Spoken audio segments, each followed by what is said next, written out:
Di era pemerintahan Jokowi ada satu menteri yang cukup menarik perhatian. Ia adalah Basuki Hadimulyono, Menteri Pekerjaan Umum dan Perumahan Rakyat, yang dikenal memiliki jiwa humoris, seperti yang terlihat saat ia mengecek baju Erick Thohir pada upacara HUT RI beberapa waktu lalu yang mengundang gelak tawa dari berbagai kalangan. Selain itu, Basuki Hadimulyono juga dikenal sebagai menteri berprestasi. Ia dinilai sukses mewujudkan proyek-proyek unggulan Presiden Joko Widodo. Sebut saja pembangunan ribuan jalan tol, puluhan waduk, dan pemerataan pembangunan hingga ke bumi Cendrawasih, Papua. Lalu, seperti apa perjalanan karir dan prestasi Pak Basuki Hadimulyono hingga menjadi menteri terbaik saat ini? Berikut ini 7 fakta karir, kekayaan, hingga prestasi Basuki Hadimulyono yang akhirnya terungkap ke muka publik. Mari simak videonya. Namun sebelum ke videonya, mari klik subscribe-nya dan nyalakan notifikasinya. 1. Masa sekolah.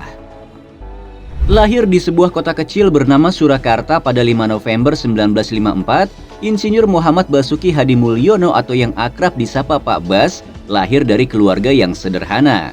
Ayahnya merupakan seorang anggota TNI AD, di mana kala itu profesi TNI bukanlah profesi yang mentereng dan gaji yang terbilang standar untuk bertahan hidup. Oleh karena itu, anak keempat dari 8 bersaudara ini menghabiskan masa sekolahnya di kota yang berbeda-beda.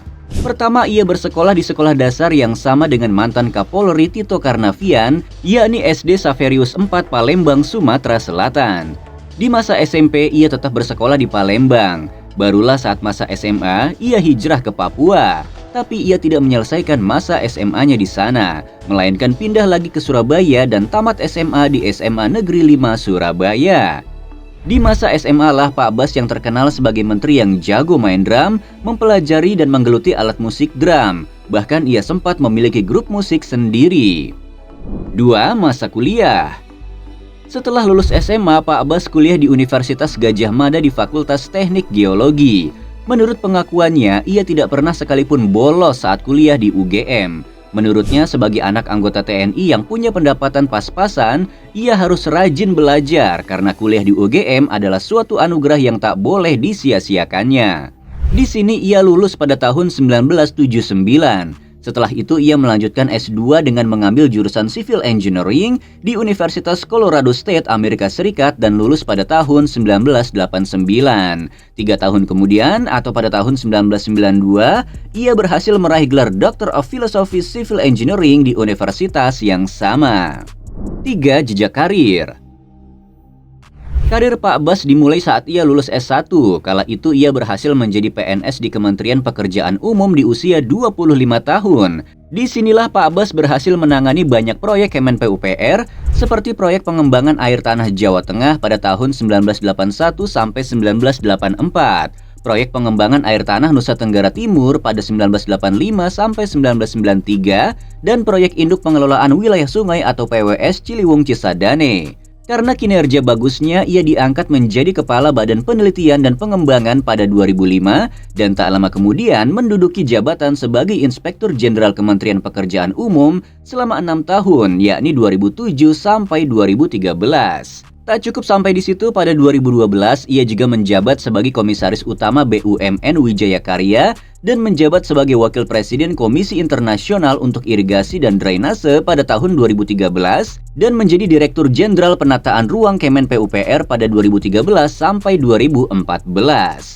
Puncaknya pada 2014 ia diangkat menjadi Menteri PUPR oleh Presiden Jokowi karena pengalaman dan dedikasinya selama 31 tahun berada di instansi PUPR. Di sisi lain pada tahun 2019, Pak Bas lulus dari program profesi Insinyur ITB melalui program rekognisi pengalaman lampau atau RPL dan membuat dirinya secara resmi menyandang titel insinyur di depan namanya. 4. Prestasi memukau. Selama mengabdi di instansi PUPR, terutama saat menjadi Menteri PUPR 9 tahun ke belakang, Pak Bas memiliki segudang prestasi hebat. Di antaranya menyelesaikan pembangunan 9 bendungan, 860.015 hektar jaringan irigasi sukses dibangun, merehab 1 juta hektar jaringan irigasi, membangun 14 buah jembatan gantung, membangun 44.893 unit rusun, 473.165 rumah swadaya untuk masyarakat kurang mampu, dan yang paling fenomenal ialah membangun lebih dari 2.000 km jalan tol yang tersebar di berbagai pulau di Indonesia. Berkat pencapaiannya itu, Pak Bas diganjar banyak penghargaan, seperti Piagam Penghargaan Pegawai Teladan Departemen Pekerjaan Umum pada 1995, penghargaan di Asian Federation of Engineering Organization atau AFEO 2016, penghargaan International Lifetime Contribution Award dari Japan Society of Civil Engineering atau JSCE 2017, Perekayasa Utama Kehormatan atau PUK, dan penghargaan Tokoh Perubahan dari Republika 2018. Karena itulah seorang Luhut Panjaitan sampai memberinya gelar Jenderal Pembangunan Infrastruktur Indonesia. 5. Kehidupan asmara.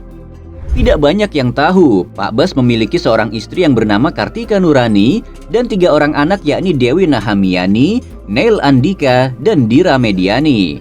Walaupun sudah menjalin bahtera rumah tangga puluhan tahun lamanya, tapi sisi romantisme seolah tak hilang dari diri Pak Bas. Dalam sebuah video yang dipublish akun Instagram @kemenpupr, terlihat Pak Bas yang akan bermain drum bersama grup band Padio Reborn. Sebelum melakukan aksinya, Pak Bas yang gugup mengakui kalau aksinya itu dipersembahkan untuk istri tercintanya.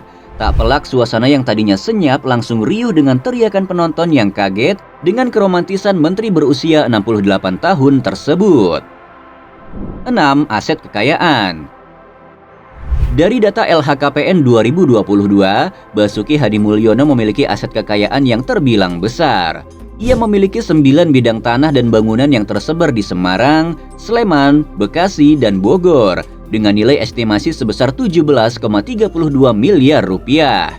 Harta bergerak lainnya sebesar 274,4 juta rupiah dan tidak mempunyai surat berharga. Diikuti kas dan setara kas sebesar 7,29 miliar rupiah dan hutang sebesar 4,03 miliar rupiah. Jika ditotalkan, Pak Bas memiliki harta sebanyak 20,94 miliar rupiah. Walaupun demikian, hidup Pak Bas jauh dari kata mewah. Ia hanya memiliki 1 unit mobil jadul Toyota Crown Royal Saloon seharga 50 juta rupiah dan 1 unit sepeda motor Royal Enfield Bullet Classic senilai 40 juta rupiah. Saking sederhananya, Pak Bas juga tidak mempunyai smartphone yang mana sudah menjadi barang wajib bagi setiap orang di masa sekarang. Bisa dibilang Pak Bas merupakan sosok menteri yang tulus dan jujur dalam bekerja. Jika ia mau, ia bisa melakukan praktik korupsi. Terlebih Kementerian PUPR merupakan lahan basah yang banyak mendapat gelontoran dana dari pemerintah.